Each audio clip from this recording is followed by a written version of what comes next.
오늘 하나님 말씀은 욥기 33장 14절에서 33절까지입니다. 하나님은 한 번 말씀하시고 다시 말씀하시되 사람은 관심이 없도다. 사람이 침상에서 졸며 깊이 잠들 때에나 꿈에나 밤에 환상을 볼 때에 그가 사람의 길을 여시고 경고로서 두렵게 하시니 이는 사람에게 그의 행실을 버리게 하려 하심이며 사람의 교만을 막으려 하심이라. 그는 사람의 혼을 구덩이에 빠지지 않게 하시며 그 생명의 칼에 맞아 멸망하지 않게 하시느니라. 혹은 사람이 병상의 고통과 뼈가 돌쑤심의 징계를 받나니 그의 생명은 음식을 싫어하고 그의 마음은 별미를 싫어하며 그의 살은 파리하여 보이지 아니하고 보이지 않던 뼈가 드러나서 그의 마음은 구덩이에 그의 생명은 멸하는 자에게 가꾸어지느니라. 만일 1천 천사 가운데 하나가 그 사람의 중보자로 함께 있어서 그의 정당함을 보일진데 하나님이 그 사람을 불쌍히 여기사 그를 건져서 구덩이에 내려가지 않게 하라. 내가 대속물로 얻었다 하시니라. 그런즉 그의 살이 청년보다 부드러워지며 젊음을 회복하리라.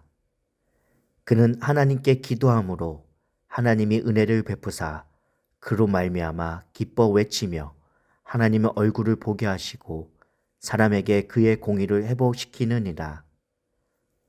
그가 사람 앞에서 노래하여 이르기를 내가 범죄하여 옳은 것을 그르쳤으나 내게 무익하였구나. 하나님이 내 영혼을 건지사 구덩이에 내려가지 않게 하셨으니 내 생명의 빛을 보겠구나 하리라. 실로 하나님이 사람에게 이 모든 일을 제삼 행하심은 그들의 영혼을 구덩이에서 이끌어 생명의 빛을 그들에게 비추려 하심이니라. 욥이여 내 말을 귀담아 들으라. 잠잠하라. 내가 말하니라. 만일 할 말이 있거든 대답하라. 내가 기쁜 마음으로 그대를 이롭다 하리니 그대는 말하라. 만일 없으면 내 말을 들으라. 잠잠하라. 내가 지혜로 그대를 가르치니라. 이 시간 중보자이신 예수님이란 주제로 함께 말씀을 살펴보기 원합니다. 오늘날 교회에서 코로나는 바이러스 때문에 전도가 더욱 힘들어져 가고 있습니다. 이러한 상황 속에서 어떻게 하면 회복할 수 있는지 오늘 말씀을 통해 함께 살펴보도록 하겠습니다. 첫 번째로 하나님의 열심을 기억해야 합니다. 하나님의 열심을 아십니까? 라는 박연선 목사님의 저서에 하나님의 열심에서 하나님이 우리를 구원하시기 위해 열심히 내는 것을 강조하고 있습니다. 여러분들도 하나님의 열심을 알고 계십니까? 우리가 하나님을 향해 아무런 반응을 할 수 없는 죽은 시체와 같은 죄인일 때 하나님은 우리를 위해 열심을 내셨습니다. 끊임없이 말씀하셔서 우리를 살리시고 우리의 길을 열어주신 것입니다. 그 은혜를 기억하면 우리는 하나님께 감사할 뿐만 아니라 하나님에 대해 관심도 없고 반응도 없는 영혼들을 불쌍히 여기고 구원하는 일에 열심을 다해야 할 것입니다. 열심을 다하지 않으면 아무리 존귀한 자라고 할지라도 하나님께 인정을 받지 못할 것입니다. 하나님의 뜻이 있음을 알고 그 뜻을 찾아 이루기에 열심을 다하며 늘 겸손한 삶을 살아가야 합니다. 오늘 하루 그러한 겸손한 삶을 살아갈 수 있기를 간절히 소망합니다.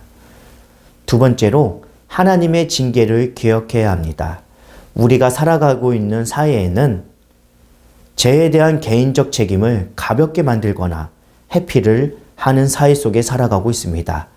그런데 문제는 교회도 죄를 심리학적 질병으로 간주하는 세속적 심리학과 상당왕의 영향을 받아 내적 치유의 관점으로 접근한다는 것입니다. 죄는 실수나 마음의 상처가 아닙니다.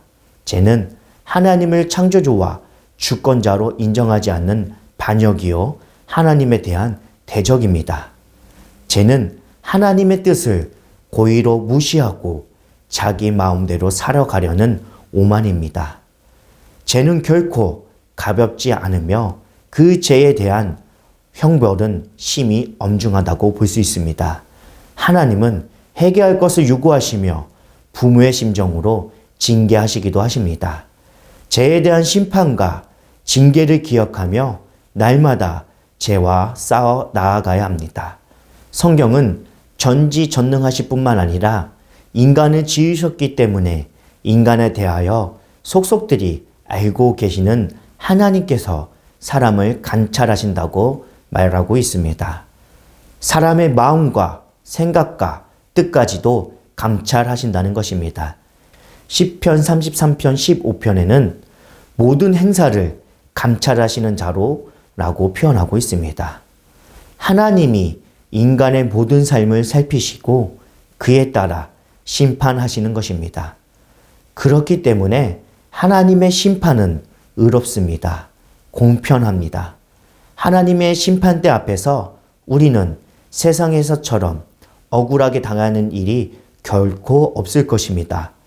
완전하신 하나님이 감찰하시기에 완벽한 심판이 있는 것입니다.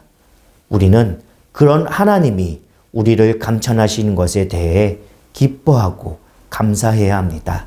또한 인생의 모든 것을 감찰하시는 하나님 앞에서 부끄럽지 않은 삶을 살아가기 힘써야 합니다. 그렇기에 하나님께 솔직하게 자신의 잘못을 고백하고 용서를 구해야 합니다. 하나님은 회개하는 자를 멸시하지 않습니다. 반면 하나님을 속일 수 있다고 생각하고 회개하지 않는 교만한 자에 대해서는 분명한 대가를 치르게 하실 것입니다.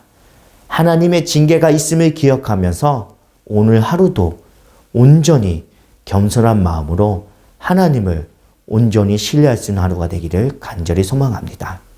세 번째로 대속과 중복의 은혜를 기억해야 합니다. 우리는 죄인입니다. 죄인인 우리는 하나님의 진노와 심판 앞에서 절망할 수밖에 없었습니다. 하나님 앞에서 죄가 얼마나 심각하신 것인지 알면 알수록 구원받을 길이 없다는 것을 알기 때문에 그렇습니다. 그러나 우리에게는 복음이 있습니다. 하나님은 우리를 불쌍히 여기셨습니다. 그래서 우리에게 살 길을 열어주셨습니다. 이것은 하나님의 마음입니다. 어떻게 우리를 구원하십니까? 그것은 바로 하나님이 보내주신 중보자의 대속적 죽음을 통해서입니다. 바로 예수 그리스도의 십자가 은총입니다. 구약 성경 욥기에서 중보자와 대속물을 말한다는 것은 대단히 놀라운 일입니다. 하나님은 이미 처음부터 우리를 중보자 예수 그리스도를 통해서 구원하시기로 작정하셨기에 이렇듯 성경 곳곳에서 예표가 나타나는 것입니다. 날마다 이 은혜를 기억하면서 살아가야 합니다.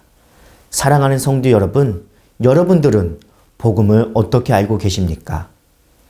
하나님의 열심과 거룩하심, 주님의 중보 사역을 믿고 계십니까? 이 진리를 날마다 믿음으로 붙잡을 때 그것이 우리를 새롭게 할 것입니다. 우리는 진리의 말씀으로 잘못 적용시켜 진리를 헛된 것으로 만들 수 있습니다. 그렇기에 우리는 이러한 가오를 범하지 않기 위하여 항상 그 말씀이 주어진 상황을 먼저 잘 이해하기 힘써야 합니다.